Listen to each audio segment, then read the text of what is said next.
நம்மளுடைய பாரம்பரியம் வீரம் வீரம் வீரம். இப்ப வீரம் என்பது படிப்பு தான். இப்ப பேராமுனை தான் வீரத்தின் கூறிய ஆயுதம்.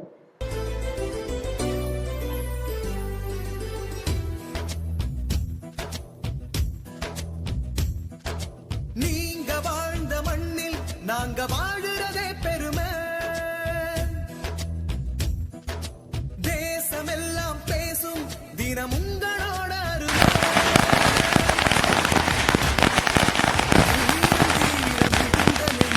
ஈரம் இருந்துச்சு உங்களோட பேச்சில தான் காரம் இருந்துச்சு. வீரம் தீரம் இருந்த நெஞ்சில் ஈரம் இருந்துச்சு. உங்களோட பேச்சில தான் காரம் இருந்துச்சு. உங்க புத்தி பெருசுதான், உங்க யுத்தி பெருசுதான். உங்க புத்தி பெருசுதான், உங்க யுத்தி பெருசுதான். நீங்க வாழ்ந்த மண்ணில் நாங்க வாழுறதே பெருமை. தேசமெல்லாம் பேசும் தினம் உங்களோட அருமை.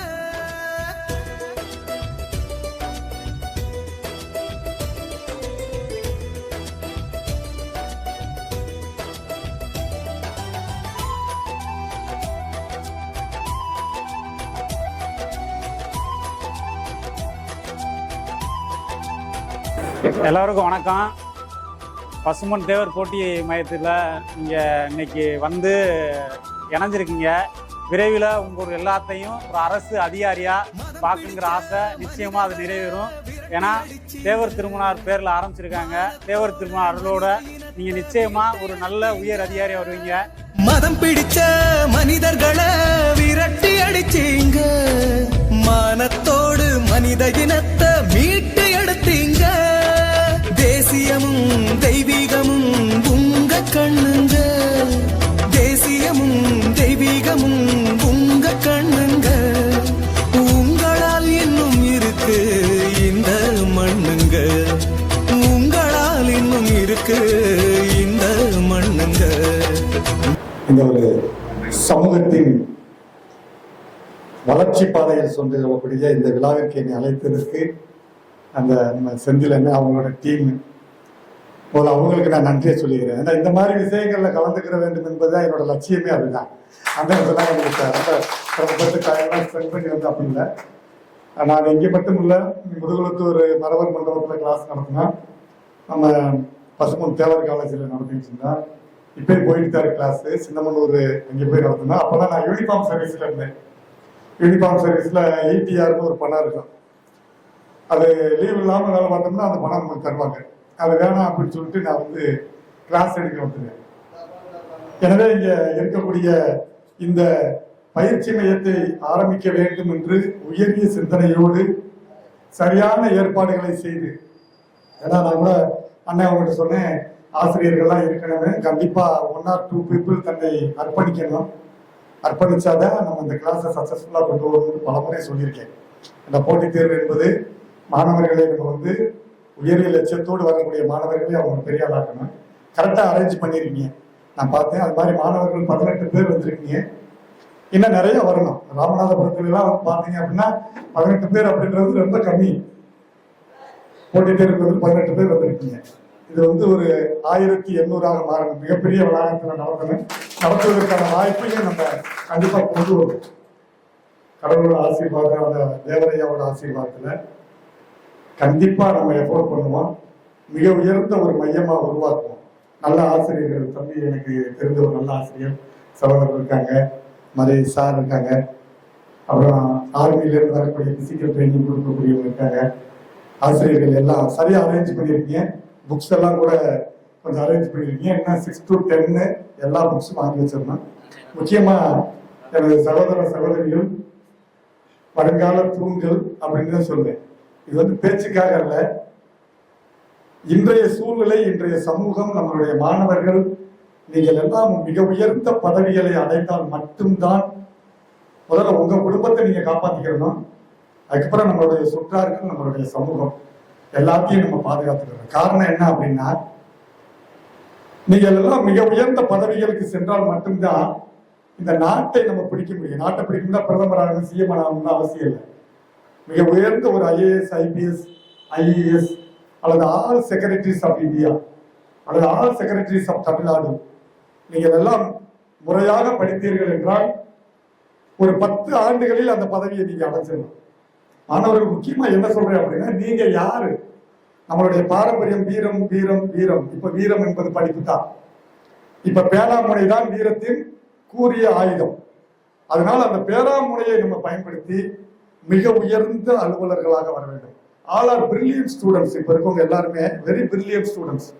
அவங்களுடைய பாடங்களை, அவர்கள் படித்த விதங்களை, அவர்களுடைய கல்வியை, அவருடைய லட்சியத்தை பெரும்பாலான நமது நாச்சியார்கள் எல்லாம் பெரும்பாலும் அவங்க மலுங்கடிச்சு அப்படியே உட்கார வச்சிருக்காங்க வீட்டுல. தம்பி இவங்களும் ஒரு சில விஷயங்கள்ல டிவிஎஸ் ஆகக்கூடாது. எங்க சென்றாலும் அதுக்காக நான் ரிசர்வா இருக்கணும் அப்படின்னா சொல்ல மாட்டேன். எல்லா விஷயங்களையும் கத்துக்கிறணும். அட் த சேம் டைம் நம்மளுடைய லட்சியம், நம்ம எதுக்காக இந்த பூமிக்கு வந்தோம், நம்ம யாரு என்ற முகவரியை இந்த உலகத்திற்கு காட்ட வேண்டும் என்றால் நீ மிக உயர்ந்த ஒரு அதிகாரி ஆக வேண்டும். மிக உயர்ந்த அதிகாரி ஆகும் பட்சத்தில் பல்வேறு மக்களுக்கு நீங்க உதவி செய்யக்கூடிய ஒரு தருணத்தை சந்திப்பீங்க. அப்ப எங்க போனாலும் உதவி செய்யக்கூடிய ஒரு நபர் இருக்கும் பொழுது அவரை சூழ்ந்து பல்லாயிரக்கணக்கான மக்கள் வருவாங்க. அதுதான் நம்மளுடைய பாரம்பரியம். அப்ப வருகின்ற மக்கள் அவர் யாராக இருந்தாலும் உதவி செய்யணும். ஏன்னா உதவி செய்வதற்கு பிறந்தவர்கள் தான் நம்ம. அங்க வந்து ஜாதி மதம் இன மொழியெல்லாம் நான் பாருங்கன்னு சொல்ல மாட்டேன்.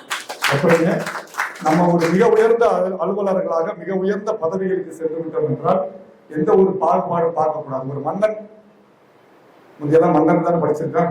சேர சோழ பாண்டிய பல்லவ மன்னர்கள் தமிழ்நாட்டில். மன்னர் தான் யாரு? இப்ப வந்து நீங்க ஒரு ஐஏஎஸ் ஆபீசர் ஆகிட்டீங்க, அந்த மாவட்டத்துக்கு நீங்க தான் மன்னர். இப்ப நீங்க தான் எல்லா மக்களுக்கும் உதவி செய்ய முடியும், எல்லா மக்களையும் அரவணைத்து காப்பாற்ற முடியும். ஒரு காலத்தில் மன்னனாக இருந்தவன் எல்லா மக்களையும் அரவணைச்சு எல்லாரையும் சந்தோஷமா காப்பாற்றினாங்க. இன்னைக்கு கால பரிமாற்றத்தின் அடிப்படையில யாரு மன்னர்? கலெக்டர் தான். அப்ப அந்த பதவிகளை நீங்கள் அடைய வேண்டும். ஒண்ணுமே கிடையாது. நான் நிறைய சொல்லுவாங்க, போட்டித் தேர்வுக்கு ஐஏஎஸ் படிக்கிறதுக்கு, குரூப் 1 படிக்கிறதுக்குலாம் பயங்கர பிரில்லியன்ட் ஸ்டூடெண்டா இருக்கட்டும், பயங்கரமா படிக்கணும் அப்படிலாம் கிடையாது. நல்ல பிரில்லியண்டா இருக்கவங்க நல்லா படிச்சாங்கன்னா சீக்கிரமா அச்சீவ் பண்ணிடுவாங்க. நான்லாம் வந்து என்னை பத்தி நான் சொல்லி ஆனீங்க. ஏன் அப்படின்னா நான் வந்து ஒரு மக்கள் ஸ்டூடெண்ட், அதாவது பிலோ ஆவரேஜ் ஸ்டூடெண்ட். ரொம்ப படிச்சுட்டே இருப்பேன், எப்ப பார்த்தாலும் படிச்சுட்டே இருப்பேன். ஆனா தொடர்ந்து 9 ஆண்டுகள் படிச்சேன். 7 வருஷம் வந்து என்னாச்சு, டிஎன்பிசி பேன் பண்ணிட்டாங்க.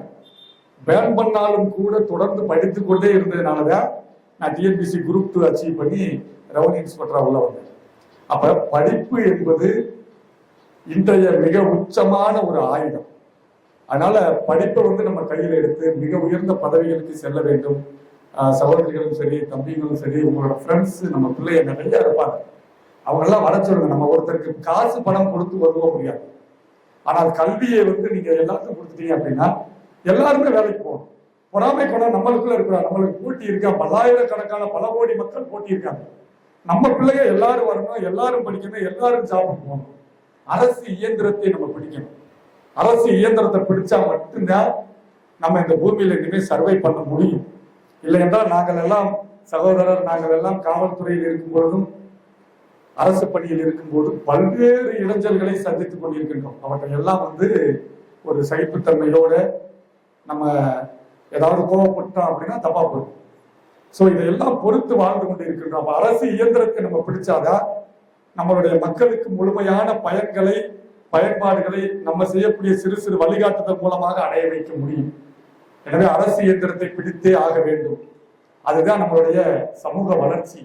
அதே சமயத்தில் பொருளாதாரம் சொல்லுவாங்க, ஒரு சமூகத்தின் இறுதி வளர்ச்சி பொருளாதாரம். அந்த நிலைக்கு நம்ம போகவே இல்லை. அதுக்கு போகணும் அப்படின்னா அந்த 10-20 வருஷம் ஆகும். ஏன் அப்படின்னா அவ்வளவு பின்னடைவுல இருக்கும். அடிப்படையே நம்மகிட்ட இல்லையே. அடிப்படையே இருக்கணும். ஒரு குடும்பத்துல 4 பேர் இருந்தா யாராவது 2 அரசு ஊழியர் இருந்தா தான் அவனோட சொத்தை காப்பாற்ற முடியும். இல்ல அப்படின்னா கொஞ்சம் கொஞ்சமா கடை வாங்கி அந்த சொத்தை நம்ம விற்கிற மாதிரி தான் வரும்.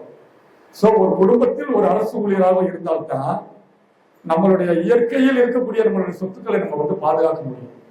அதுக்கப்புறம் பொருளாதாரம் என்பது ஒரு சமுதாய வளர்ச்சி என்பது பொருளாதாரம் தான் உச்சபட்ச வளர்ச்சி. அதை பற்றி நம்ம இப்ப பேச வேண்டிய அவசியம் இல்லை. அந்த நிலைக்கு நம்ம இல்லை. அதனால தயவு செஞ்சு என்னுடைய சகோதர சகோதரிகள் எல்லாரும் கல்வியை முதன்மையாக எடுத்துக்கொள்ள வேண்டும். படிக்கிறது என்பது சாதாரணமான விஷயம். ஆவரேஜ் ஸ்டூடெண்ட் பாஸ் பண்ணலாம். அதுக்காக நான் சொல்ல வந்தேன் என்னோட விஷயத்தை. மீடியம் பிலோ ஆவரேஜ் ஸ்டூடெண்டா இருந்தாலும் போதும். நீங்க ஹார்ட் ஒர்க் பண்ணுனீங்கன்னா ஒரு சில இடங்கள்ல சொல்லுவாங்க ஸ்மார்ட் ஒர்க் பண்ணுங்க அப்படின்வாங்க. நீங்க ஹார்ட் ஒர்க் பண்ணா ஸ்மார்ட் ஒர்க் வந்துடும். அதுதான் எப்ப நீங்க ஹார்ட் ஒர்க் பண்றீங்களோ ஸ்மார்ட் ஒர்க் ஆட்டோமேட்டிக்கா வந்துடும், நம்ம பாஸ் பண்ணி போடலாம். சொன்ன மாதிரி நான் வந்து கண்டிப்பா 2 வாரங்களுக்கு ஒரு முறையும் அல்லது ஏதாவது ஒரு முறை கிளாஸ் பண்றேன். வந்துட்டு அதாவது ஒரு சப்ஜெக்டை நான் முடிச்சு விட்டுறேன். ஒரு நாள் வந்தேன் அப்படின்னா ஒரு சப்ஜெக்டை நான் முடிச்சு விட்டு போயிருக்கேன். அதாவது ஒரு எனி ஒரு சப்ஜெக்ட் போகாம பொலிட்டிக்கல் சயின்ஸோ அல்லது ஹிஸ்டரியோ ஏதாவது ஒரு ஏரியாவில் வந்து முடிச்சு விட்டு போகிற மாதிரி சகோதரர் சார் சொன்னாங்க. நம்ம சொன்னதுக்கு முன்னாடி சந்திர கிரகணம் சும்மா ஒரு சின்னது மட்டும் சொல்லிடுறேன். அதாவது பாடத்தை வந்து சயின்ஸை வந்து சயின்ஸா படிக்கிறது. எத்தனை சயின்ஸ் ஸ்டூடெண்ட் இருக்கீங்க? Physics student, geography student. பாடத்தை வந்து நம்ம பாடமா படிக்கக்கூடாது, கதையத்தை படிக்கணும், இன்க்ளூடிங் சயின்ஸ். சயின்ஸ் அப்படின்னா பிரதர் சகோதரர் சொன்ன மாதிரி சயின்ஸ் வந்து அதாவது சந்திர கிரகணம். கிரகணம் என்றால் என்ன, கிரண கோட்பாடு என்றால் என்ன அப்படின்னு ஒரு கொஸ்டின் கேட்பாங்க. கிரண கோட்பாடு அப்படின்னா நடக்க வேண்டியது நடக்காது, அவ்வளவுதான். நடக்க வேண்டியது நடக்காது. அப்ப சந்திர கிரகணம், சூரிய கிரகணம். சூரிய கிரகணம் தான் அது. சூரிய கிரகணம் என்னைக்கு வரும்னு கேட்பாங்க. சூரிய கிரகணம் என்னைக்கு வரும்? அமாவாசை என்று வரும். அமாவாசை என்று சூரியன் பிரைட்டா இருக்கும். அப்ப பிரைட்டா இருக்கிற சூரியனை கொஞ்ச நேரம் மறைச்சிருச்சு, நடக்க வேண்டியது நடக்காம இருக்கும். கொஞ்ச நேரம் சூரியனை மறைச்சிட்டு அதுக்கு பேரு கிரகணம். சந்திர கிரகணம் தான் என்னைக்கு நடக்கும்? பௌர்ணமி என்ன நடக்கும்? பௌர்ணமி அன்னைக்கு முழு நிலவா இருக்கும். அப்ப கொஞ்ச நேரம் நிலாவை மறைச்சிருச்சு அப்படின்னா அதுக்கு பேரு சந்திர கிரகணம். அதுக்கு பேரு தான் கிரணம். இதுக்கு பேசிக் பிரின்சிபிள் என்ன? பேசிக் பிரின்சிபிள் என்ன அப்படின்னா ஒளி நேர்கோட்டில் செல்லும், அவ்வளவுதான். சூரிய ஒளி நேர்கோட்டில் தான் செல்லும். இப்படி வளைஞ்சு நெளிச்செல்லாம் போகாது. நம்ம பேசக்கூடிய ஒளி இந்த சவுண்டு எப்படி வேண்டாலும் போகும். பட் சூரிய ஒளி எப்படித்தான் போகும்?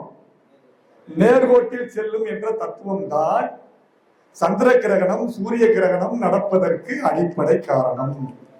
Point number 1. பாயிண்ட் நம்பர் 2, சூரியனும் சந்திரனும் பூமியும் ஒரே நேர்கோட்டில் இருக்க வேண்டும். இந்த 2 பிரின்சிபிள் தான் பௌர்ணமி நடப்பதற்கும் காரணம், அமாவாசை நடப்பதற்கும் காரணம், சந்திர கிரகணம் நடப்பதற்கும் காரணம், சூரிய கிரகணம் நடப்பதற்கும் காரணம். சோ இது தெரிஞ்சாதான், இதை வந்து கதையா படிச்சாதான் நீங்க அடிக்க முடியும். அப்ப பாடங்களை விருப்பத்தோட நான் இதை தெரிஞ்சுக்கிறணும், 4 பேர் கேட்டாங்கன்னா அவங்க முன்னாடி நான் பேசணும் அப்படின்ற ஆசையோட நீங்க படிக்கணும். பாடத்தை வந்து அப்படியே கஷ்டமா படிக்கக்கூடாது. ஐயோ அப்பா என்னடா படிக்க சொல்றாங்களே அப்படின்னு நான் நினைப்பேன்.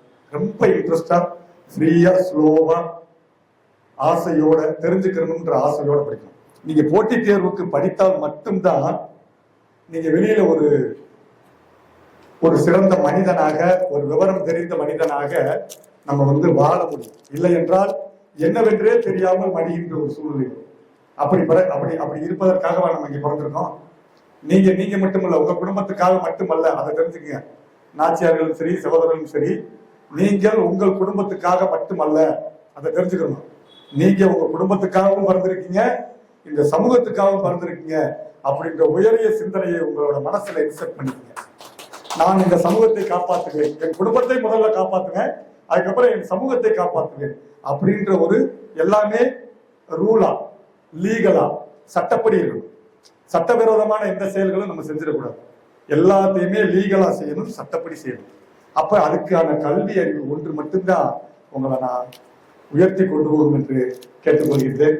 அது போக இந்த வகுப்புகள் அனைத்தையும் சனி ஞாயிறு கிளாஸ் சொல்லியிருக்காங்க. சனி ஞாயிறு இந்த டைம்ல ரொம்ப என்கேஜ். ஏன்னா எனக்கு நம்ம SI selection and police selection, TNPSC group 2 3 இடத்துல நடக்குது.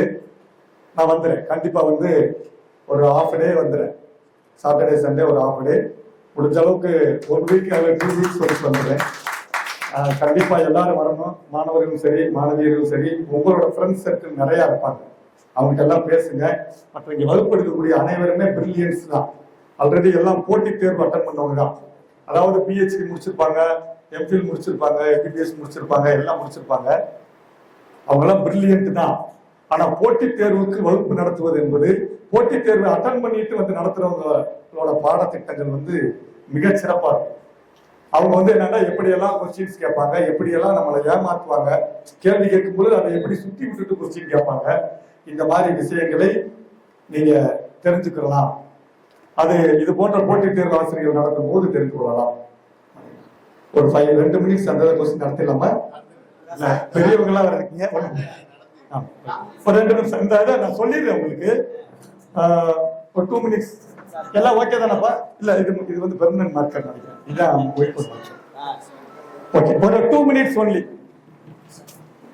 இது வந்து ஒயிட் போர்ட், இது white board marker. White board.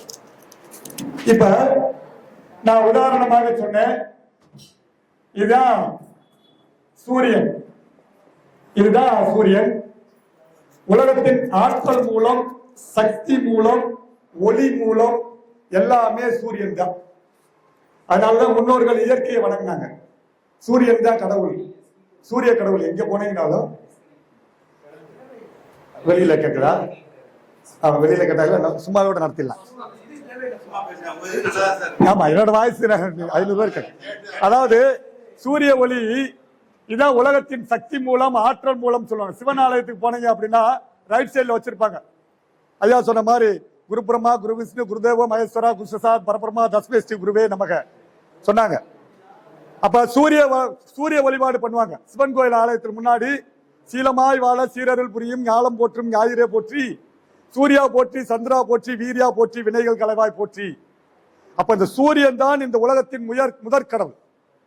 இதுதான் உலகத்தின் சக்தி மூலம், ஆற்றல் மூலம், ஒளி மூலம் அப்படிலாம் சொல்லலாம். உலகத்தின் சக்தி, உலகத்தின் ஆற்றல் எது? சூரியன் தான். எப்படி சொல்றீங்க? இந்த சூரியன் தான் உலகத்தின் சக்தி, உலகத்தின் ஆற்றல் என்று சொல்லுகின்றோம். எப்படி சொல்றோம்? ஏண்டா வெரி குட், சொல்லுங்க. இங்க தாவரங்கள் இருக்கும். உலகத்தில் முதலில் தோன்றிய உயிரினங்கள் தாவரங்கள். தற்சார்பு உணவூட்டம் உண்ணக்கூடியது. உணவூட்டத்தில் சொல்லுவாங்க தற்சார்பு உணவூட்டம், பிரசார்பு உணவூட்டம், சாருண்ணி உணவூட்டம் அப்படின்னு சொல்லுவாங்க. இந்த உலகத்தில் தற்சார்பு உணவூட்டம்னா தனக்கு தேவையான உணவை தானே தயாரித்துக் கொள்ளுதல். அதுதான் முதலில் தோன்றிய உயிரினம். அது தனக்குத்தான உணவை தயாரிப்பதற்கு காரணமாக அமைந்தது எது அப்படின்னா சூரிய ஒளி. அப்ப ஒளிச்சேர்க்கைக்கு என்னென்ன வேணும்? ஒளிச்சேர்க்கைக்கு என்னென்ன வேணும்? சூரிய ஒளி, நீர், கார்பன் டை ஆக்சைடு, பச்சையம், குளோரோபில். இது 3 இருந்தா, இது 4 இருந்தா தான் ஒளிச்சேர்க்கை நடந்து உணவை தயாரிக்கும். அந்த தாவரத்தை சாப்பிட்டு அதுல இருந்த சக்தியை நம்ம எடுத்துக்கிறோம். விலங்குகள் எடுத்துக்கிறது. அதுல இருக்க விலங்குகளை சாப்பிட்டு இன்னொரு விலங்கு எடுத்துக்கிறது. அப்ப சக்தி எங்க இருந்து உருவாகுது? சூரியனில் இருந்து உருவாகிறது. அதனாலதான் ஆற்றல் மூலம், சக்தி மூலம், ஒளி மூலம் என்றெல்லாம் அழைக்கப்படுகின்றது. இந்த உலகத்துல சொல்லுவாங்க, பூமியில வந்து பாத்தீங்க அப்படின்னா என்ன சொல்லுவாங்க?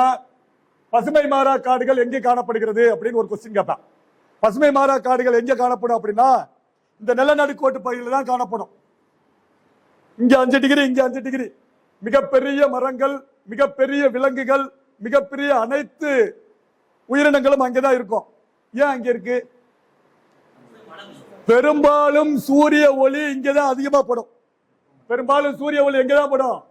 பூமத்திய ரேகையில தான் படும். அப்ப எங்கெல்லாம் கடுமையை, கஷ்டத்தை சந்திக்கின்றதோ உயிரினங்கள், அங்கெல்லாம் வளமை இருக்கும். யாரெல்லாம் கஷ்டப்பட்டு படிக்கிறீங்களோ உங்களுடைய வாழ்க்கையில வளமை இருக்கும். Everything is science.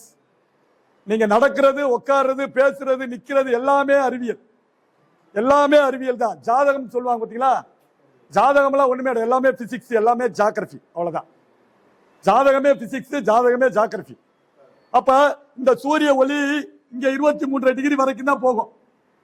இப்படியே செங்குத்தா போய் இங்க வரைக்கும் போயிட்டு இங்க இருந்து இங்க திரும்பிடும். திருப்பி இங்க வரும். இங்க வந்துட்டு திருப்பி இங்க இருந்து இங்க வந்துடும். இதுக்கு கீழே 23 டிகிரி. மேலே கடவுள், கீழே மக்கள். மேலே கடவுள்னா கடகரகைன்னு அர்த்தம். மேலே கடவுள்னா என்னது? கடகரகை. 23 டிகிரி கடகரகை. கீழே மக்கள் அப்படின்னா மகர ரேகை 23 டிகிரி. அப்ப மேலே கடவுள், கீழே மக்கள். கொஸ்டின் கேட்பான், கடகரேகை பூமியின் எந்த பக்கம் இருக்கு? வடக்கு பக்கம் இருக்கிறது. கடகரேகை பூமி, மகர ரேகை பூமியின் தெற்கு பக்கம் இருக்கு. அப்ப இந்த சூரிய ஒளி இது வரைக்கும் தான் போகும், இதுக்கு பூமியில போகாது. அப்ப இங்க இருக்க செடிகள் எல்லாம் எவ்வாறு இருக்கும்? துருவ பகுதியில குறுஞ்செடிகள், நீர் பனிக்கரடி, நீர் நாய் போன்ற சின்ன சின்ன பூச்சிகள், சின்ன சின்ன விலங்கு, தாவரங்கள் தான் இருக்கு. ஏன் காரணம் என்ன? சூரிய ஒளி அங்க படல. இப்ப தெரியுதா? ஆற்றல் மூலம், சக்தி மூலம், ஒளி மூலம் என்று எதற்கு சூரியனை சொல்லுகிறோம் அப்படின்னு தெரியுதா? சூரியன் வெயில் எங்க கடுமையாக அடிக்கிறதோ அங்கே வளமை இருக்கும். அப்ப யாரெல்லாம் கஷ்டத்தை சந்தித்து நல்ல முறையில் படிக்கின்றீர்களோ உங்களுடைய வாழ்க்கையில் வளம் இருக்கு. புரியுதா? இதுதான். அதாவது இயற்கை எல்லாவற்றையும் பேசும். ஒரு மனிதனோட வாழ்க்கையை டோட்டலா எவ்ரிதிங் நான் பாடம் நடத்தும்போது பிசிக்ஸ் நடத்தும்போது சரி, ஜாகிரபி நடத்தும்போதும் சரி, உங்களோட வாழ்க்கையில ஒவ்வொரு விஷயத்தையும் சொல்லிக்கிட்டே போவேன். இதான் வாழ்க்கை, இதான் வாழ்க்கை, இதை பண்ணினீங்கன்னா இது நடக்கும், இதை பண்ணா நடக்கும், அவ்வளவுதான்.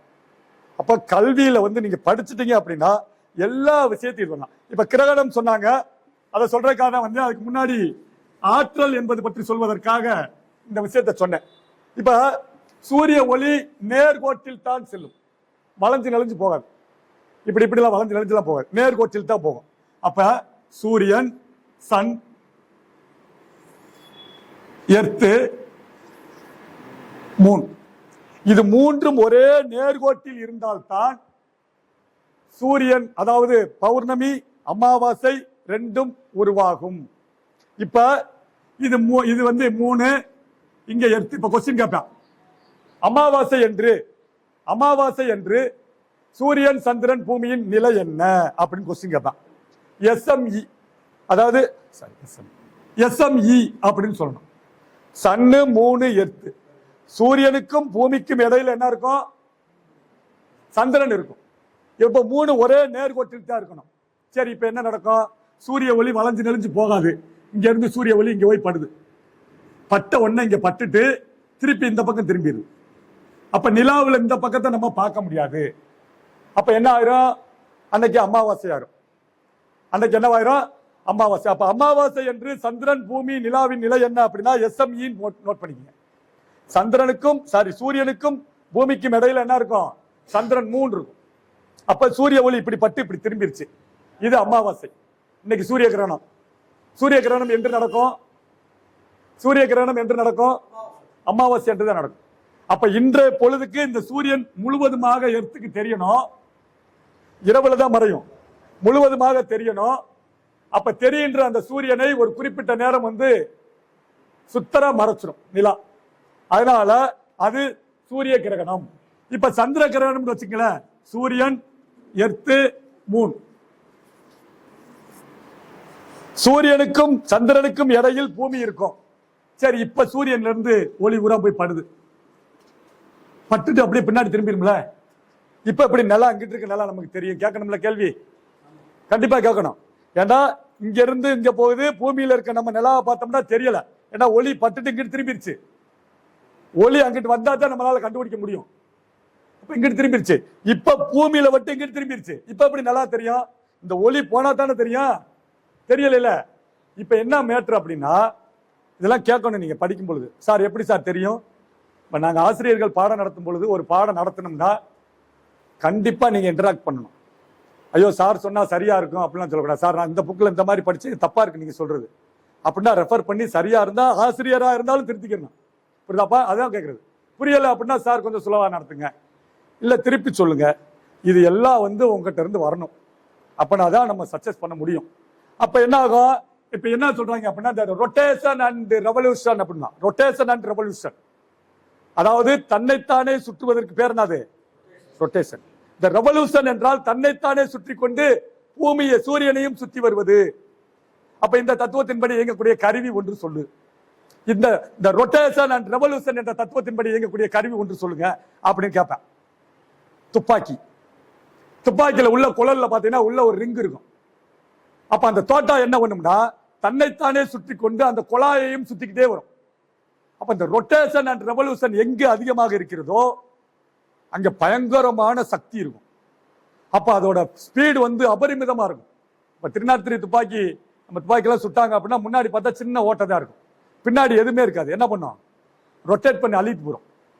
அப்ப இந்த ரொட்டேஷன் அண்ட் ரெவல்யூஷன் என்ற தத்துவத்தின்படி இயங்கக்கூடிய கருவி, every instrument, every things is science. நீங்க பேசுறது, நடக்கிறது, உட்கார்றது எல்லாமே சயின்ஸ். இப்ப நம்ம நடக்கிறோம், ஒரு மனிதன் கீழே விழாம நடப்பதற்கு காரணம் என்ன? புவியீர்ப்பு, உராய்வு, ஃபிரிக்ஷன். பூமிக்கும் காலுக்கும் இடையே உள்ள உராய்வின் காரணமாக, ஃபிரிக்ஷனின் காரணமாக நம்ம கீழே விழாம நடந்து போறோம். ஒருவேளை தரையில வந்து எண்ணெயை ஊற்றி விட்டோம், தப்புன்னு அழுக்கி விட்டு. காரணம் என்னது? பூமிக்கும் காலுக்கும் இடையே உள்ள உராய்வை எண்ணெய் தடுத்து போச்சு. ஒரு கம்ப சோளத்தை உரிச்சிட்டோம். அப்ப எவ்ரி திங் இஸ் சயின்ஸ். சரி, இப்ப நான் என்ன சொல்றேன், இந்த விஷயத்த சூரியனுக்கும் நிலவுக்கும் இடையில பூமி இருக்கனால சூரிய ஒளி இதுல பட்டு பின்னாடி திரும்பிருச்சு, நிலாவுக்கு ஒளியே போகல. எப்படி நல்லா தெரியும்? அப்படின்னா இந்த சூரியனும் பூமியும் தன்னைத்தானே சுற்றும், நிலாவும் தன்னைத்தானே சுற்றும். நிலா தன்னைத்தானே சுற்றி கொண்டு பூமியை சுற்றும். இந்த பூமி தன்னைத்தானே சுற்றி கொண்டு நிலா பூமி எல்லாம் சேர்ந்து சூரியனை சுற்றும்.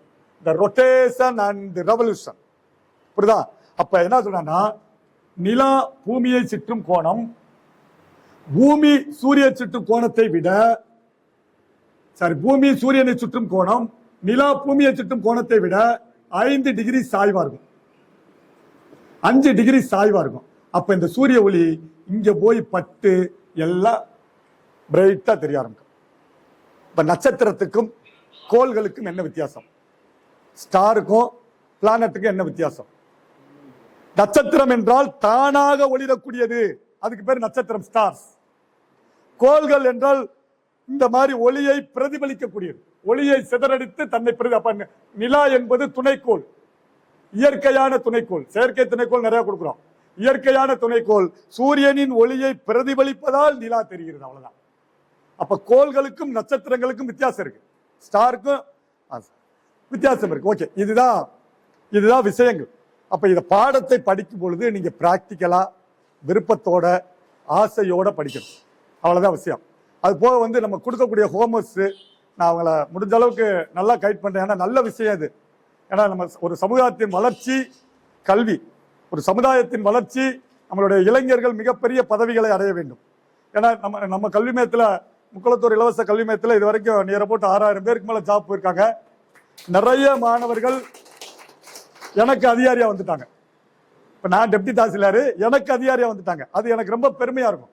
நான் போன உடனே அவங்க சேரை விட்டு எந்திரிப்பாங்க. எந்திரிக்க கூடாதுப்பா, அது தர்மம் கிடையாது, நீ உட்கார்ந்துதான் இருக்கணும். இப்ப யூனிஃபார்ம் போட்டிருந்தா சிவன் கோயிலுக்குள்ள போகும்போது தலை குனிஞ்சு வணங்க கூடாதுவாங்க. யூனிஃபார்ம் போட்டுட்டோம் அப்படின்னா, ஒரு போலீஸோ ஒரு மிலிட்டரி மேனோ கோயிலுக்குள்ள யாருக்குமே தலை வணங்க கூடாது.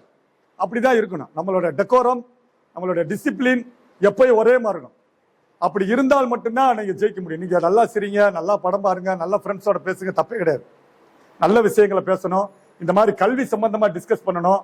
மிக உயர்ந்த ஆளா வர வேண்டும் என்ற எண்ணங்கள் எந்த நிலையிலும் உங்களை விட்டு விலகிவிடக்கூடாது, எந்த டீவியேஷனும் இருக்கக்கூடாது. ஏன்னா நான் ஆரம்பத்தில் கிளாஸ் நடத்தும் பொழுது மொத்தமா 2004 கிளாஸ் நடத்தும் போது காலேஜா போவோம். ஒரு 3 வாரம் போய் நாங்களா உட்காந்துருக்கோம், யாருமே வரல மாணவர். 3 வீக்ஸ் ஒரு மாணவர் கூட வரல. 4வது வாரம் வெறும் 4 பேர் வர்றாங்க. ஒரு போலீஸ் செலக்ஷனுக்கு தான் முத கிளாஸ் நடத்துறோம், வெறும் 4 பர்சனல். அதுக்கடுத்த வாரம் 25 பேர், அதுக்கடுத்த வாரம் 95 பேர். இப்படி ஸ்டெப் அப் ஆகும். அது நம்மளுடைய ஆசிரியர்களோட எஃபோர்ட். இந்த எஃபோர்ட் மிக சிறப்பா இருக்கும், இங்க கண்டிப்பா இருக்கும். அதுக்கு என்னால எந்த அளவுக்கு நான் ஒத்துழைப்பு செய்ய முடியுமோ நான் செய்வேன். இங்க மட்டும் இல்ல, நிறைய நரிப்பையூர்ல போய் கிளாஸ் நடத்தியிருக்கேன். பல்வேறு இடங்களுக்கு எனக்கு கிளாஸ் நடத்தணும். நம்மளுடைய பிள்ளைகள் வளர வேண்டும் என்றால் அது என்னவென்றாலும் நான் என்னால் முடிந்த அளவு நான் எஃபோர்ட் போடுவேன், அவ்வளவுதான். அதனால இங்க இருக்க என்னோட சகோதர சகோதரிகள் எல்லாம் மிக உயர்ந்த அதிகாரிகளாக வரணும், எல்லாருக்கும் உதவி செய்யணும். நீங்க ஒரு முகவரியை, ஒரு சிறந்த ஒரு முகவரியாளர்களாக ஒரு முகவரியை உங்களுக்கு நீங்கள் உருவாக்க வேண்டும். அது எங்களுக்கு பெருமையாக இருக்கும், அவ்வளவுதான். வேற ஒன்றும் இல்லை. எங்களுக்கு செய்யற கடமை என்ன, உங்களை பார்க்கணும்னா எங்களோட பொண்ணு அங்க இருக்குப்பா, எங்களோட பையன் இங்க இருக்காரு, அது போதும் எங்களுக்கு. அந்த ஒரு பெருமை போதும். ஓகே, வாய்ப்புக்கு நன்றி கிடையாது.